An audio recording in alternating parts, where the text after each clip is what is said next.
Peter and Gordon. And then along the day, inside, where I lie with my loneliness. I don't care what they say, I won't stay in a world without love.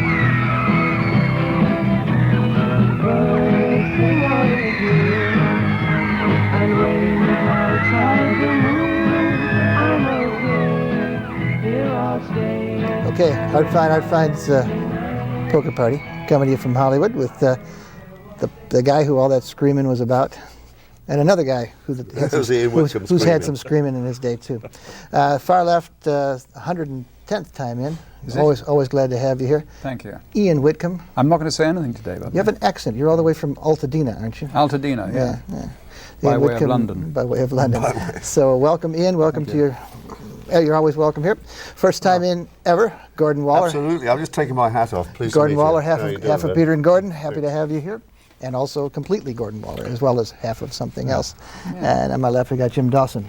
I should also point out that I have also sent a few women screaming into the night. So, yeah, so we heard about that. I know. I better not tell it on the show. It was Monday, wasn't it? Monday night. Monday night. Yeah. Ian's going to help me out on this. We know plenty about the Peter and Gordon career from 64 to 67 approximately.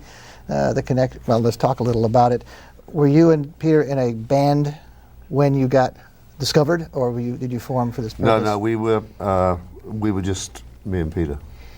Always. I mean, I used to do quite a lot of work on my own,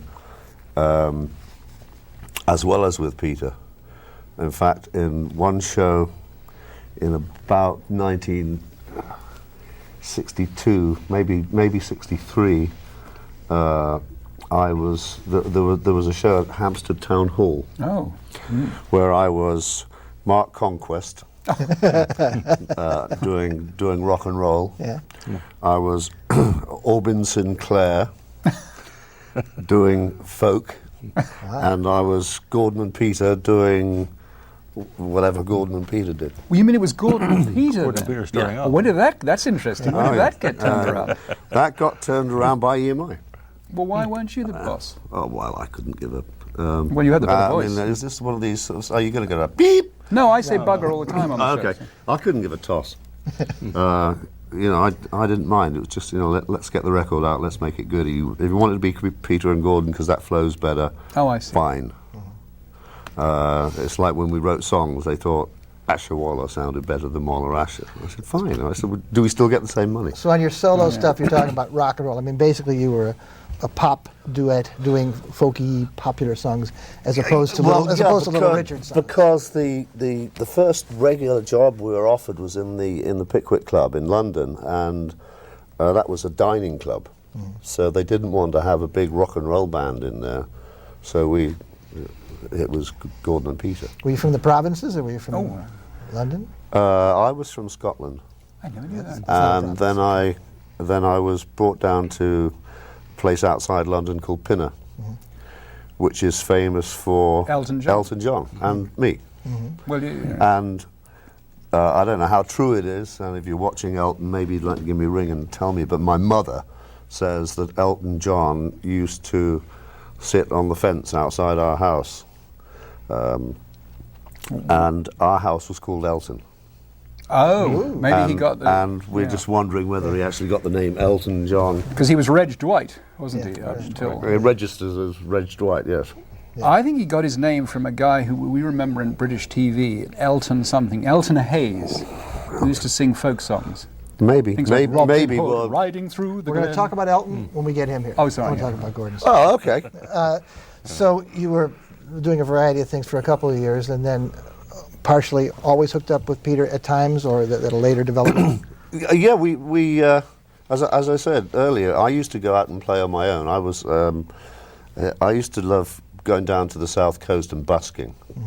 I thought it was really good fun to go down. Well, I used to just sort of take an empty beer glass and put whatever money I had into it.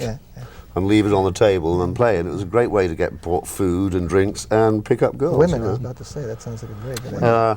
So I thought, well, this is everything. Yeah. Sitting in the sun by the beach, playing the guitar, singing The sun songs, comes out picking in up girls, getting paid, getting fed, and I enjoying didn't know the myself. sun came out in England. It does. Oh, yeah, Used to, yeah. Now Yeah. there's got a heat wave on. But you didn't say, because you're very modest about all this, but you see, Gordon, Peter went to a very good school, didn't you? Yes. Yeah. Okay. Like me. Yeah, I went to a school called Westminster. But it was a day. You were there as a day boy, were you? No, Peter was. Oh, you were boarding there. I were was you? the boarder. See, we went to these very peculiar British public schools, which are really private, but Okay. So then the jump came to, I guess, EMI records. It was Capitol here, so it was EMI. Yeah, it was EMI. No, not everyone with EMI was taken up by a Capitol. Were you recording prior to January '64 when the Beatles broke here? Not recording to be released. I actually got a recording contract, or got offered one in 1962, but that would have meant leaving school. My parents didn't want me to, and so I said, okay, fine. I was going to say, you were 17 then, right? Yeah. Was I? Yeah, 17? 45. Yeah. Yeah, do you know it's my birthday today? oh, Gordon, happy. So happy. So you can say, you ready? Happy birthday. Well, But you know, they say us Geminis are dual-natured. Well, but- absolutely. But I'm not, and neither am I. No, Well okay. done. Yeah. how old are you, Gordon? Not Today? bad. Well, you just said your birthday. I mean, for Christ. 45. Well, I He give just my said real 40. age. I said 45. 45. He Yeah, said it's 45. God, I give my real age. Oh. I add years to mine because I act like somebody of 70. Don't you find the T fall out when you say 70? 70. 70.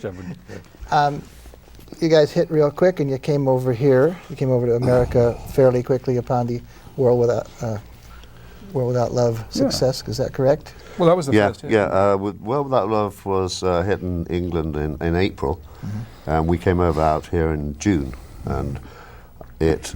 I think it was about the 20th of June, because I remember it was Peter's birthday, which is the 22nd, that we actually sort of arrived, and the record was #1, and so it was quite a wild Was that time. a Sullivan Show appearance? I don't know. I can't remember. No, we did. I think we might have done. I think we did the Sullivan Show the next time we came over. We came over, did the World's Fair, and about 20 gigs. Okay. You know, Gordon, I've just remembered something that, and I've never said this before, it just struck me. 64 was the summer of 64. You played Seattle. I went to that show. You were on a show with Orbison. Yeah. I went to that show with my girlfriend. I saw you both on stage. I thought, well, if these English buggers can get on the stage, I'm going to be a rock and roll star too. And I said that to my girlfriend. She said, I'll bet you can't.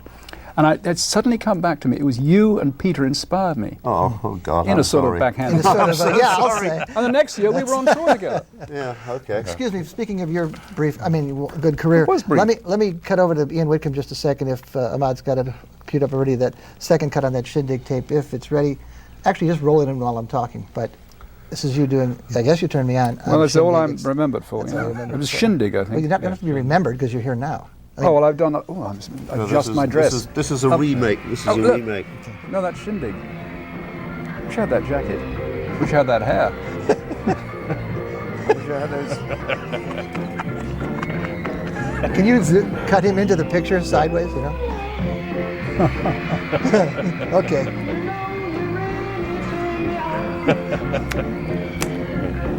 Oh, he's so cute. Jesus Christ. That's enough. Oh, I mean- what?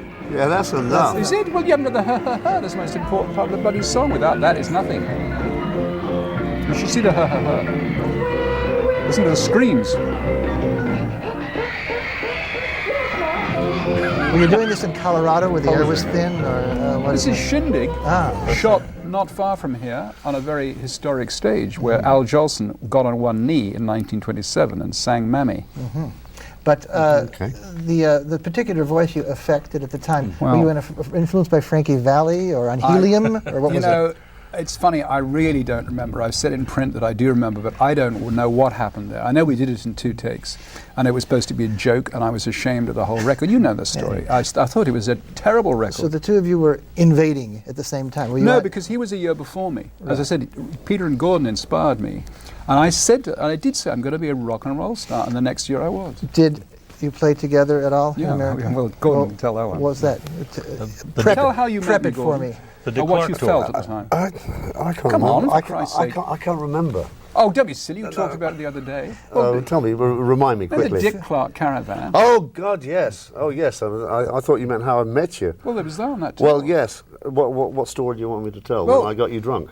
Well, look, I'll have to tell the story. You can Okay, tell that I'll one. tell the No, story. Yeah. No, Go on.